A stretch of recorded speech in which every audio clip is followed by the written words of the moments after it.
கற்றது உலகளவாகவும் கல்லாதது கைமட்டளவாகவும் இருக்கிறது. Hello everyone, எல்லாரும் எப்படி இருக்கீங்க? நல்லா இருக்கீங்களா? இந்த வீடியோ உங்ககிட்ட பேசுகிற டாபிக் என்ன அப்படின்னு பார்த்தீங்கன்னா, ரீசெண்டாக நான் திருச்செந்தூர் போயிட்டு வந்தேன்னு சொன்னேன்ல. ஸோ அதுக்கப்புறம் வந்து அதை பற்றி நிறைய ரிசர்ச் அப்படின்ட்டு போது நிறைய தேடி பார்த்தேன். கூகுளில் வந்து திருச்செந்தூர் கோவிலை பற்றி இன்ட்ரெஸ்டிங்கான விஷயங்கள் என்ன அப்படின்னு தேடி பார்க்கும்போது ரெண்டு முக்கியமான விஷயங்கள் வந்து தெரிஞ்சுது. ரொம்பவே வந்து டிஃப்ரெண்ட்டாக இருந்தது. திருச்செந்தூர் கோவிலுக்கு நிறைய பேர் போயிட்டு வந்துட்டுருக்கோம், நானும் போயிட்டு வந்தேன். பட் போயிட்டு போகும்போது நீங்கள் இன்ஃபர்மேஷனாக தெரியல. ஃபேஸ் தெரிஞ்சிருந்தா நாங்கள் போகும்போது நல்லா எக்ஸ்பீரியன்ஸ் பண்ணியிருப்பேன். பட் இனிமேல் நீங்கள் திருச்செந்தூர் போகிற மாதிரி இருந்தால் இந்த வீடியோ பாருங்கள், ரொம்பவே வந்து நல்லா இருக்கும் அப்படிங்கிறத உங்களுக்கு நான் சொல்லிக்கிறேன். ரெண்டு முக்கியமான விஷயங்க. ஒன்று என்ன அப்படின்னு பார்த்தீங்கன்னா, கோவிலுடைய மூலவர் சிலை பற்றி ஒரு விஷயம், இன்னொன்று வந்து கோவிலுடைய ராஜகோபுரம் பற்றின ஒரு விஷயம். ரெண்டு விஷயம் தான் நீங்கள் வீடியோ உங்ககிட்ட பேச போகிறேன். ரொம்ப ஷார்ட் அண்ட் கிறிஸ்பியாக இருக்கும், ஐம் ஷூர். ஓகேங்களா?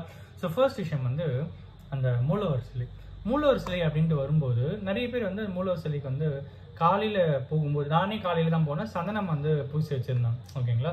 ஸோ அந்த டைமில் வந்து ஆக்சுவலி ஒரு பல வருஷங்களுக்கு முன்னாடி ஒரு ஃபாரின் கிங், ஓகேங்களா? ஸோ அவர் வந்து அந்த பக்கமாக போகும்போது திருச்செந்தூர் கோயிலுக்கு போயிருக்காரு. அவர் அந்த இடத்துக்கு போயிருக்கும்போது உடம்பு ஃபுல்லாக முருகருக்கு சந்தனம் பூசிட்டு, ஸோ ரெண்டு பேர் பக்கத்தில் வந்து விசிறிட்டு இருந்திருக்காங்க, சிலைக்கு வந்து விசிறிட்டு இருந்திருக்காங்க, மூலவர் சிலைக்கு. ஸோ அப்போ பண்ணும்போது என்ன இருக்குது அப்படின்னு பார்த்தீங்கன்னா, இவர் சிரிச்சுக்கிட்டே காமெடியாக கேட்டிருக்காரு, என்ன உங்கள் சாமிக்கு வந்து வேத்து கொட்டு தான் நான் ரெண்டு பேர் விசிறின்னு இருக்கீங்க அப்படின்னு கேட்டிருக்காங்க.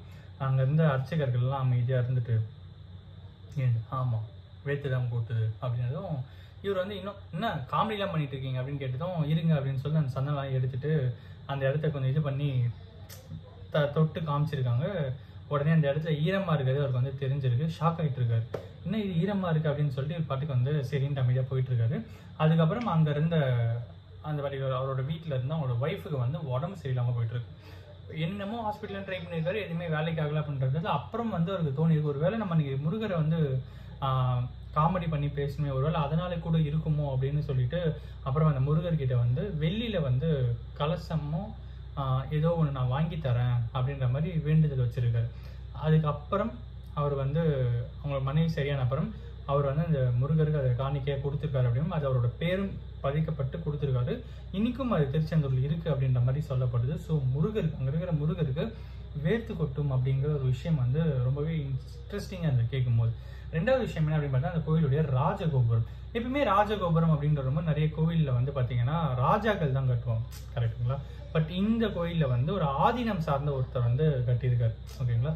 ஸோ அவர் கட்டும்போது ஆக்சுவலி ராஜகோபுரம் அப்படிங்கிறது கிழக்க பார்த்துருக்கும், விச் மீன்ஸ் சாமி எந்த சைடு இருக்கோ அந்த டைரக்ஷனில் ஃப்ரண்ட்டில் ஃபர்ஸ்ட்டில் இருக்கிறது தான் ராஜகோபுரம், கரெக்டுங்களா? பட் இங்கே அப்படி இருக்காது. கிழக்க பார்த்து சாமி இருந்தாலும் கிழக்கு மேற்கு வடக்கு நோக்கியோ வேற ஏதோ ஒரு திசையை நோக்கி தான் ராஜகோபுரம் இருக்கும். ஓகேங்களா? பட் கிழக்க பார்த்து இருக்காது, அது ஷுவர்.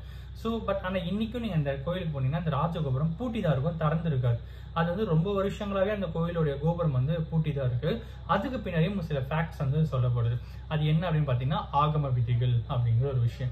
ஆகம விதிப்படி கோவிலுடைய கோபுரம் எப்பவுமே ராஜகோபுரம் கிழக்குல தான் இருக்கணும் அப்படின்ற மாதிரி சொல்றாங்க.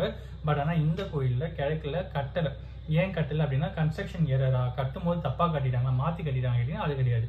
ஏன்னா கிழக்கு நோக்கி இருக்கும்போது அந்த இடத்துலேருந்து ரொம்ப கிட்டவே கடல் இருக்கிறதுனால மண் அரிப்பு ஏற்படும் அப்படிங்கிற காரணத்தினால அங்கே கட்டினோம்னா அது வந்து ரிஸ்காக இருக்கும் அப்படிங்கிறதுக்காக, இந்த இடத்துல வந்து பாறைகள் நிறைந்த பகுதி அப்படிங்கிறதுனால இங்கே கட்டினா சேஃபாக இருக்கும் அப்படிங்கிறதுக்காக வேற திசையை நோக்கி ராஜகோபுரத்தை வந்து கட்டியிருக்காங்க. சரி, ஓகேப்பா, ராஜகோபுரம் கட்டினது எதுக்கு? அந்த பக்கமாக சாமி போயிட்டு பார்த்துட்டு வந்துட்டு இருக்கலாமே அப்படின்னும் போது அங்கதான் இன்னொரு ஆகம விதிப்படி சொல்றாங்க. அந்த ஆகம விதி என்ன அப்படின்னு பார்த்தீங்கன்னா, எப்பயுமே மூலவர் சிலையுடைய ஹைட்டுக்கு கீழே தான் ராஜகோபுரத்துடைய ஹைட் இருக்கணும் அப்படின்றாங்க. இப்போ மூலவர் சிலை வந்து ஒரு 3 அடியில் வச்சிருக்காங்க அப்படின்னா ராஜகோபுரத்து என்ட்ரன்ஸ் வந்து 2 அடியில் இருக்கலாம், அந்த மாதிரி தான் இருக்கணும். பட் ஆனால் இங்கே மூலவர் சிலையோட ஹைட்டை விட ராஜகோபுரத்தோட ஹைட் வந்து பேஸ்மெண்ட் ஹைட் வந்து அதிகமாக இருக்கு.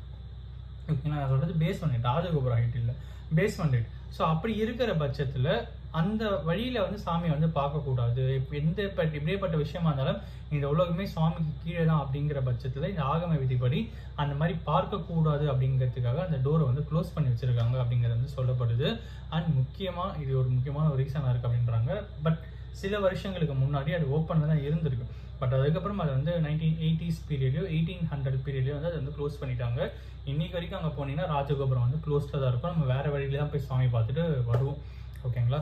ஸோ ரொம்பவே இன்ட்ரெஸ்டிங்காக ரெண்டு விஷயங்கள் கேட்கும்போது இதை தான் நீங்கள் உங்ககிட்ட ஷேர் பண்ணணும் அப்படின்னு நினச்சேன். இந்த வீடியோ யாருன்னா ஒருத்தருக்கு நாலேஜ் யாருங்க இருக்குன்னு சொல்லி நான் நம்புகிறேன். Thank you so much.